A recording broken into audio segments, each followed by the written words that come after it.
Today is September 13th, 2022. Current Bitcoin price is $20,030. Welcome to the BitBite podcast, your source for news and information about Bitcoin and the cryptocurrency space. This podcast is meant for educational and entertainment purposes only and is not financial advice.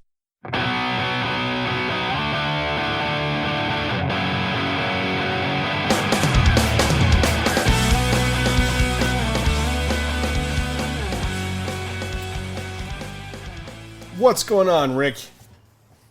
Oh, another beautiful day. It's thunder and lightning actually outside my house right now. Yeah, mine too. I think we make it a little bit on the podcast. Just a possibility. That's all right. Yeah. It just adds a little bit to the authenticity, right? Little ambiance. So, we've had a crazy, since we recorded last, I think we were in the $19,000 range, right? Yep. I don't think we had broken. I think we broke 20, and then we dropped back down, and then it was just kind of going sideways.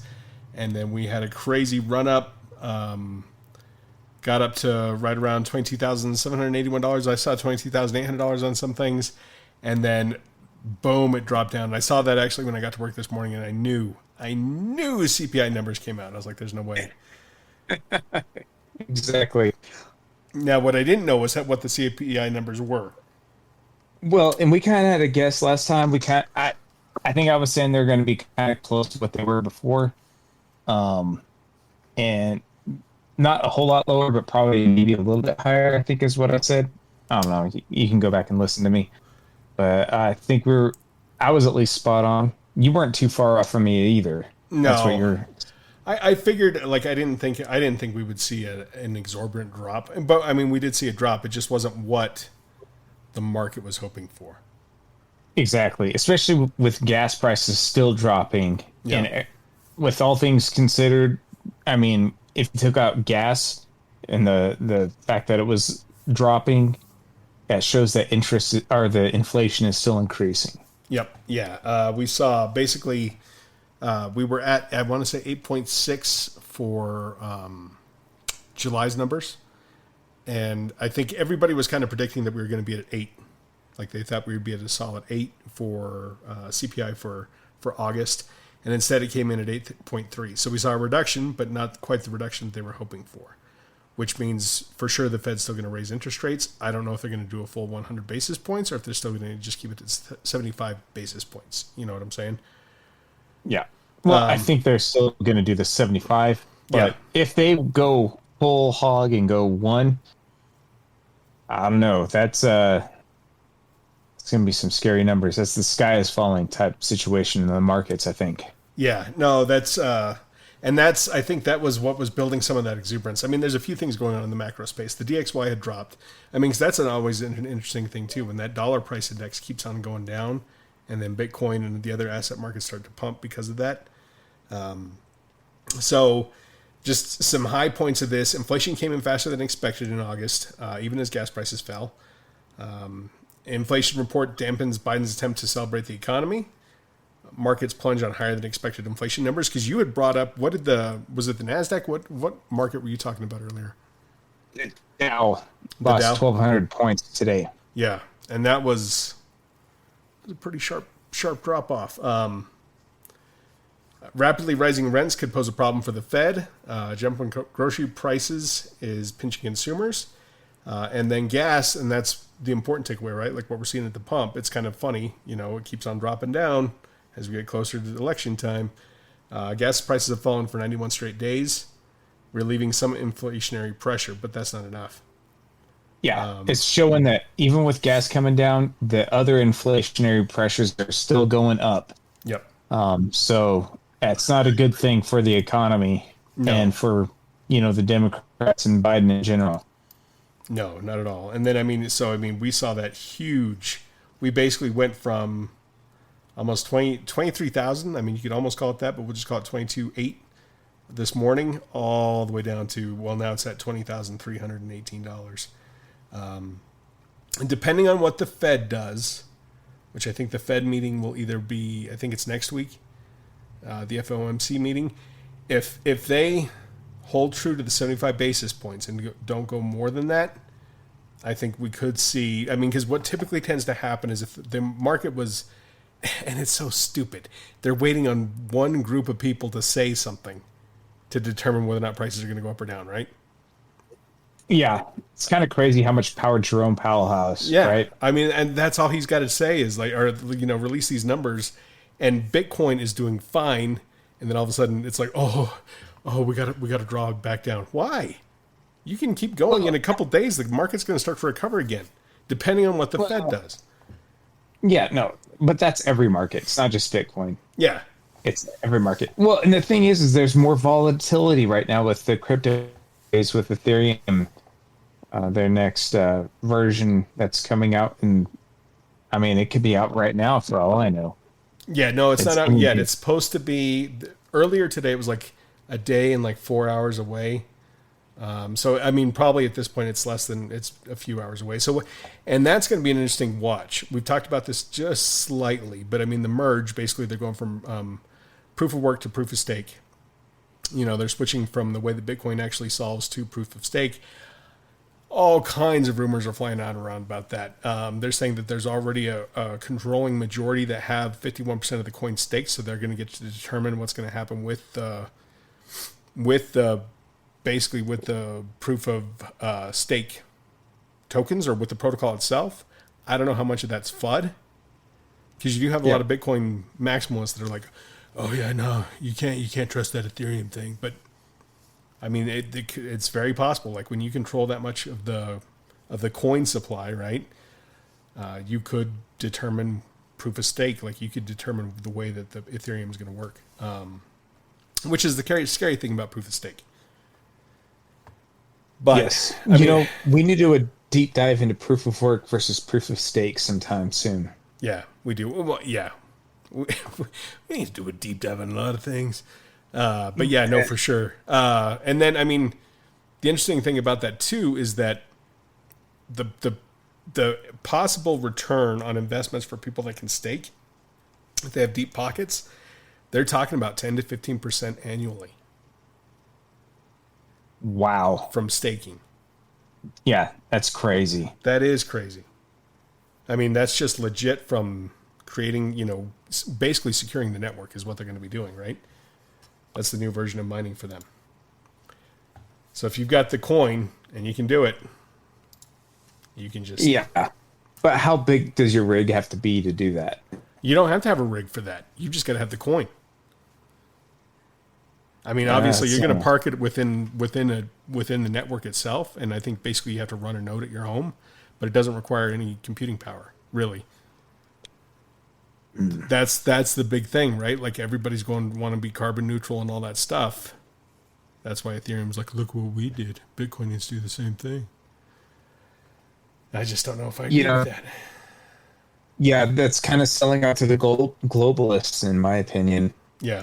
Put on my tinfoil hat here, but I'm not really for that.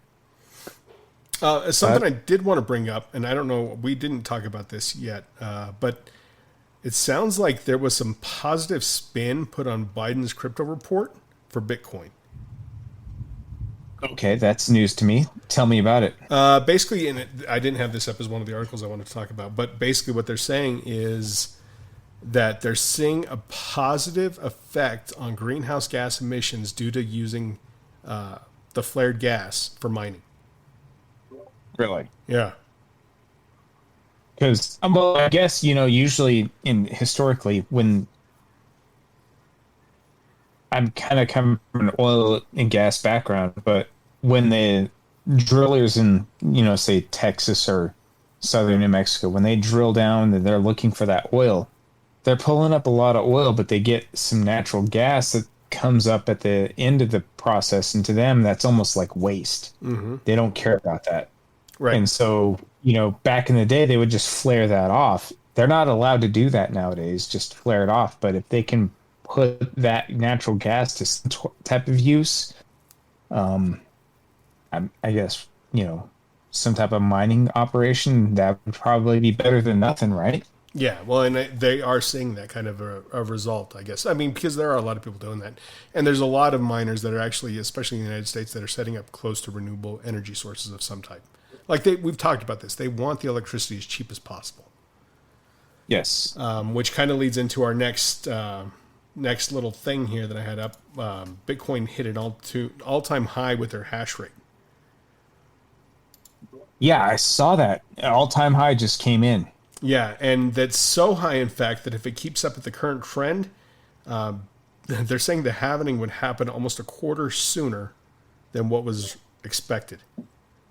The next halving. To explain what's happening is because the hash rate is so high, the blocks are being calculated faster than what you would expect. Correct. Yeah. Instead of being like a 10-minute average block time, it's around 8 minutes right now. And then because of those block times, the halving happens at certain blocks. So at a certain time or a certain number of blocks, it's going to have the amount of coins that are mined at that point. They call that basically like the block height, right? Yeah. If you ever are listening to anybody talk about Bitcoin and they're talking about, the block height of this transaction can be found at this block height, it's basically the determination of that block, that particular block within the chain. When that happens, there are certain things that are set in place. Like there's certain protocols that kick on, right? And the halving would be one of them. And they're saying, the whole thing is, that would be all things constant. And we know Bitcoin also has a difficulty mechanism in it. That would it should adjust that. It should try and get back to 10 minutes block time. Yes, it should. So unless they just keep on throwing hash power at it, it should equate back out. Like we may gain a few days. I don't think it'll be months the way they're talking about this. Well, it's not supposed to be, right? With the difficulty adjustments that happen. But, it's kind of fascinating that, Bitcoin's really not at a high price right now, but the difficulty has just grown to an all-time high. So I'm wondering if there's a lot of people with a lot of funds that are expecting Bitcoin's price to really take off here soon. Yeah, it's yeah. So and right now, like a big quote right now, they're saying, and this is from Fed Thiel. He's the CEO of a Nasdaq-listed Bitcoin miner company called Marathon, which no relation to your other Marathon, right? The big issue for miners right now is I think the energy costs have gone up while the hash rate has gone up and Bitcoin maintained low, which is interesting, right? Because that's the dichotomy. We talked about this. What happens if electricity energy costs continue to go up? Are the miners going to shut off or are they going to stay mining? That's a good point. Like we're looking at Europe right now with their prices of electricity. What's going to happen to any European miners? Are they going to keep going or are they going to shut it down? Yep. Yeah. Well, and I think the European ones, so far, it's been safe. Every time they've tried to go after it, it's been safe so far. But with the actions that they've been doing lately, it's a tricky game. I thought that was so interesting. Basically, they're saying that going from May 2024, which I think is when the next halving was supposed to take place, this report was saying it was going to be like Q4 2023.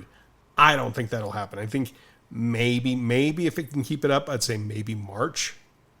Maybe it could be pushed up a couple months, but I don't think it could be pushed up like 6 months. Well, that's something we need to watch out for. That's just, if that's the case, then the difficulty adjustment's not working. Or they're just throwing so much hash at it that it doesn't matter. I don't know. Well, either one can happen, but that's something we need to watch out for because if it's not adjusting properly, that's a weakness in Bitcoin's system. Mm-hmm. Yep. Yeah, for sure. Well, unless the hash power, unless they can just keep on bringing miners online. I don't know. That's what you got to watch. If you see that hash rate continue to increase along with that, then that's not the fault of Bitcoin. Bitcoin's doing what it's supposed to do. They're just throwing more and more and more at it. Yep. Well, you'd think that the difficulty could adjust for that long term, but we'll see. And that's the thing, though. I think Bitcoin really is the future. So maybe there's a lot of people saying, let's keep mining it right now. It's cheap. Maybe we have cheap energy sources. We're going to use it right now and develop our Bitcoin as we can right now. Yeah, I mean, because basically we're looking at 6 Bitcoin. It's a little bit over 6 Bitcoin rewarded every block that's found, right?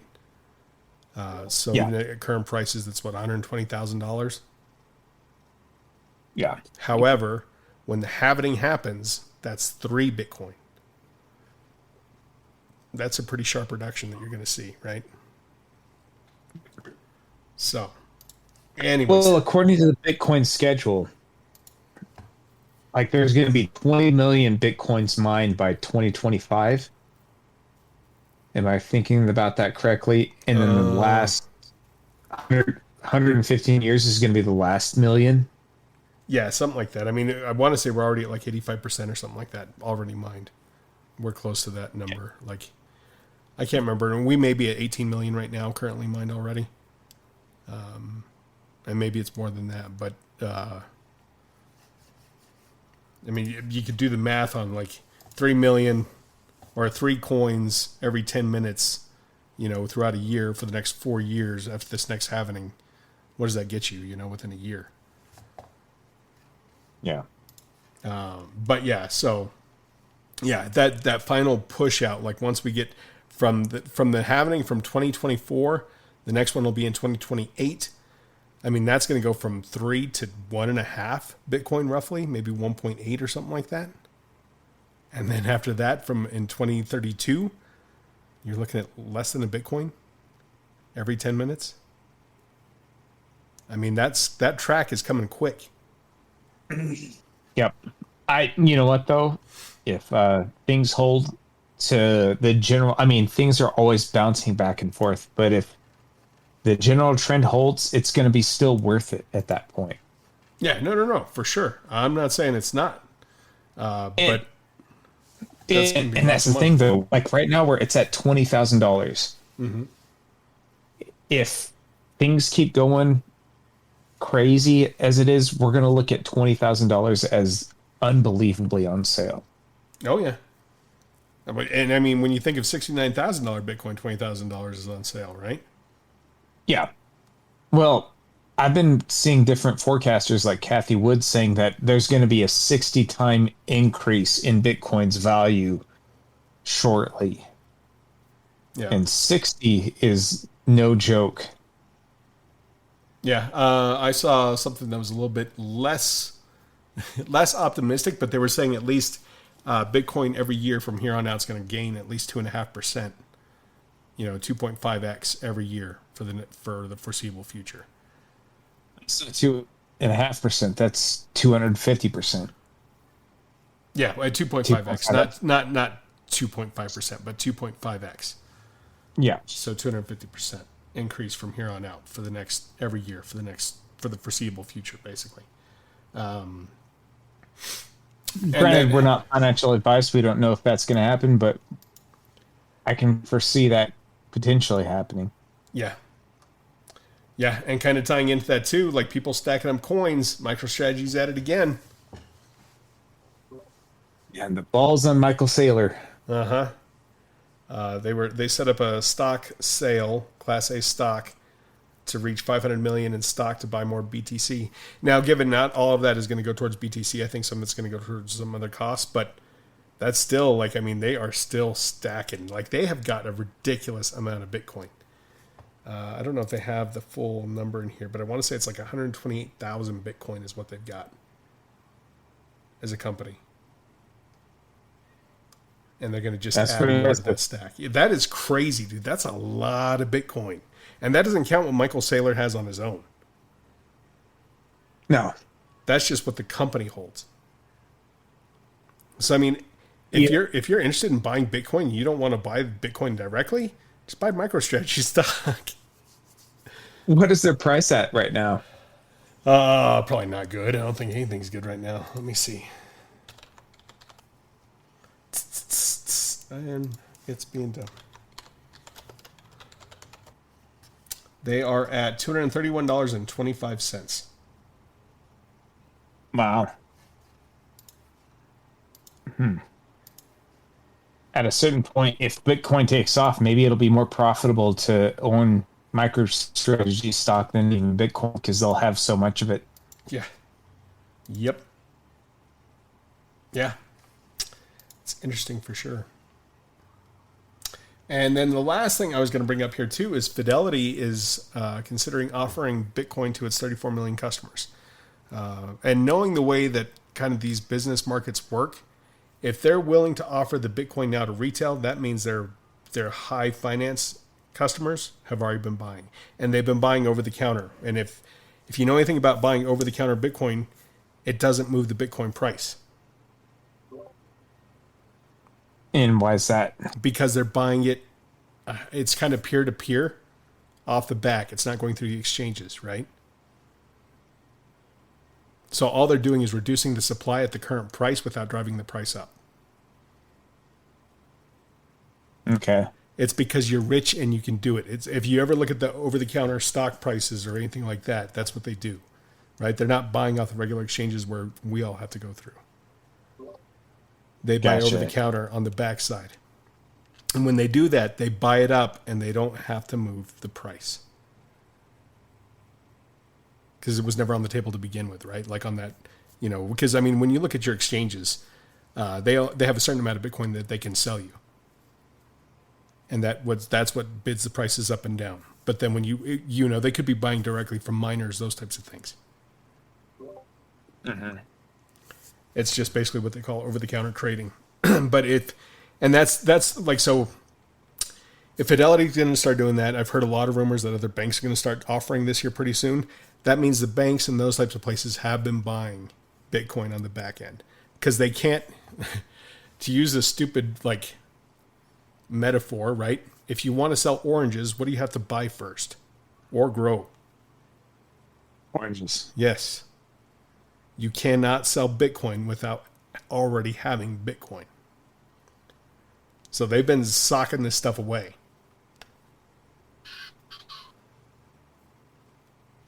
We'll see. I mean, it's that kind of thing that'll trigger that run. And we've talked about this before, right? Like there'll be a moment where Bitcoin's price will be doing one thing, and then all of a sudden there'll be like, oh, there really isn't that much Bitcoin there.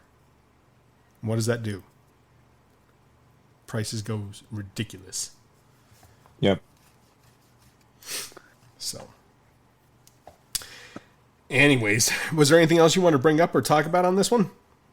No, I mean, I think we covered it. We've been waiting for this the CPI numbers, so now we're just waiting for the Fed. What's their response going to be? Yeah, and like I said, I think that's going to be this next week. I don't think that's this week. I think they usually try and stagger it out by about a week. So I'm guessing by next Tuesday we'll probably get the FOMC meeting minutes, and we'll have the declaration of what they're going to do with the interest rate rise. So, interesting times, my friend. Every day is interesting. World economy's going to crap. Especially Europe. Mm-hmm. Thank God we're not Europe, at least for now. For the moment, for the time being. Yep. And watch out for those CBDCs, man. They are going to try and push on those hard and heavy. Be afraid of those. My personal opinion, anyways. Be very afraid. So, thank you guys for listening. Let us know what you think the price is going to be next. Do you think we're going to go up or we're going to go down? Is the market going to act like it has amnesia as soon as a couple days pass? And then it's going to rise up again, and then the FOMC meeting minutes are going to come out, and then it's going to slam back down, being like, oh, yeah, we forgot this was coming. We got to go back down. Just keep us in the loop. Thank y'all for listening. All right, latest. Bye.